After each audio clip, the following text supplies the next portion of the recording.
let's go back to the Joe Rogan thing. This is it's fascinating to me.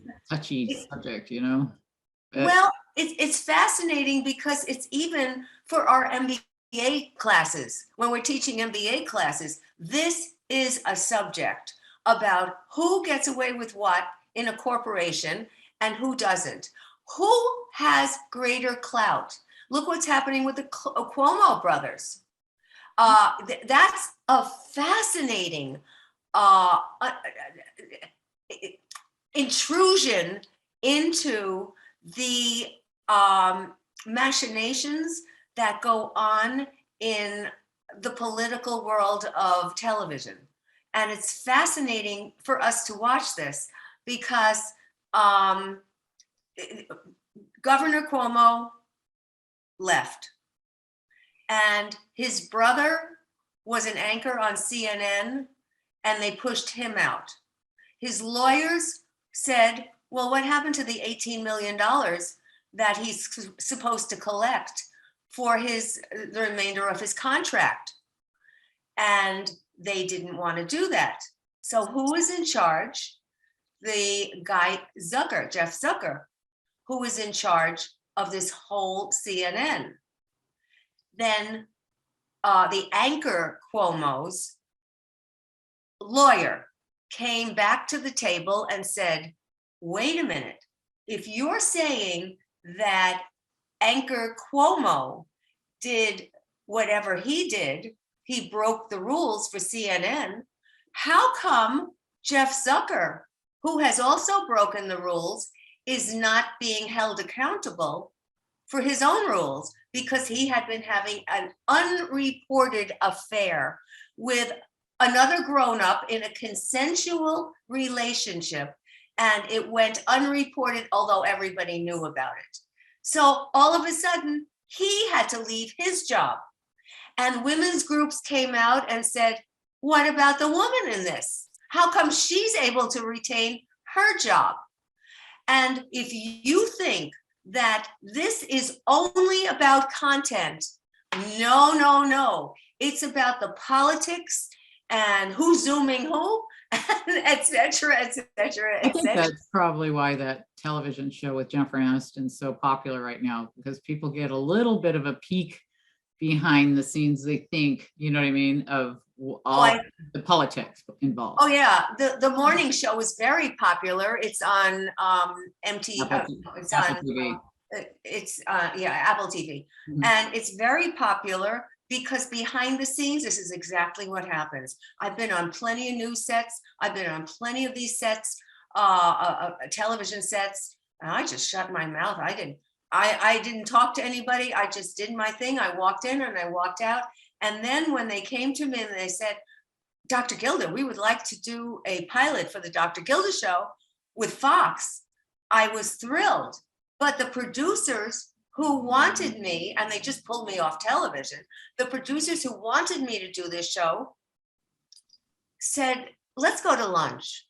And they said to me, we don't even know you. Are you married? Do you have kids? Do you have a husband? What is your story? Mm-hmm. Because I never got involved with all the stuff that everybody else was getting involved in. Not to. Yeah. I was there to do a job, and I walked off the job when I was finished.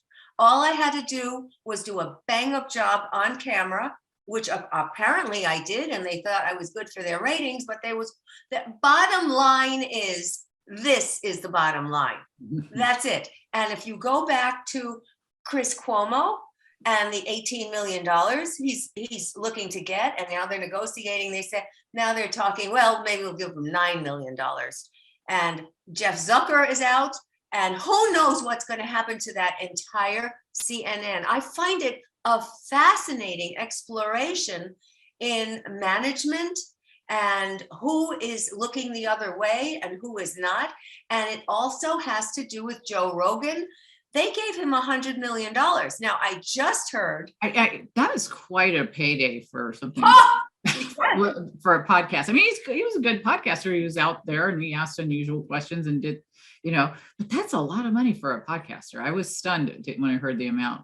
Okay, well, the latest news is that Newsmax competition for Fox News and some of the other right-leaning avenues, just came out and said, we are happy.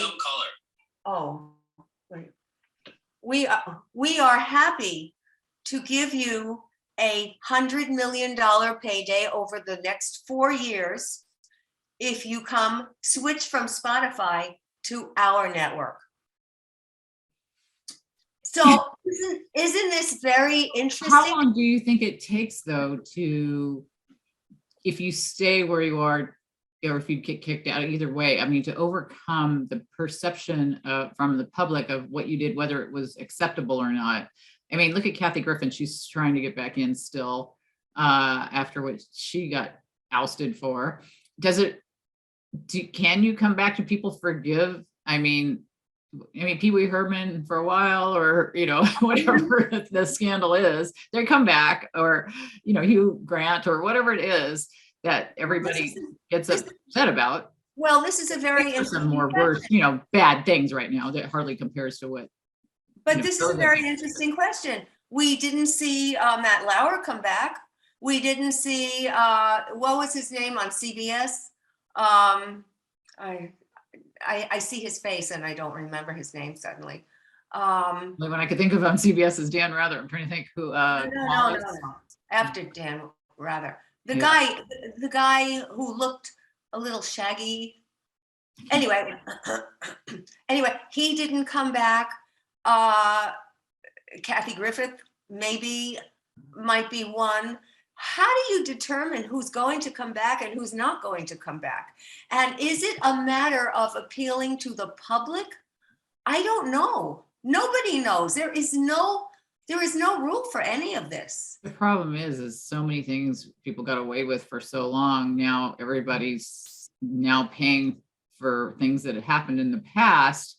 And a lot of what they're saying, they shouldn't have ever said, but they got away with it. And but there are a lot of questions about how far back in time should somebody go. The Joe Rogan now is being questioned because he used the N-word for years before it was a definite no. And it was only like 3 years ago.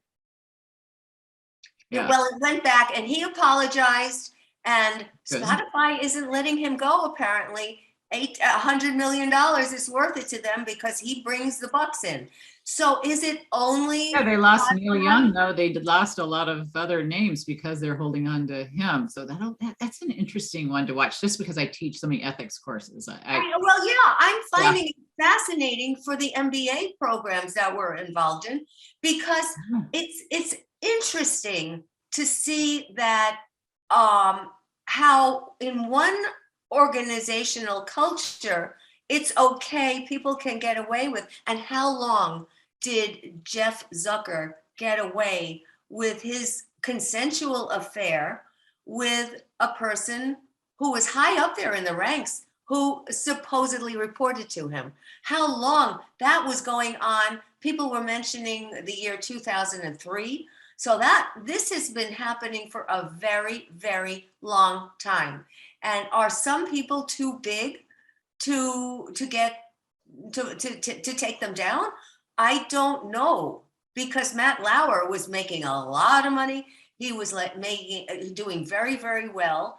And why is it that Governor Cuomo in the state of New York was able to oversee the deaths of all those nursing home patients, and that was okay until he was held accountable for sexual harassment, which is a no-no term, and that's what got him to resign. And even yesterday, I was reading a quote that he said, "I should never have resigned over that." So now he's having regrets, and he's looking to get back into the game.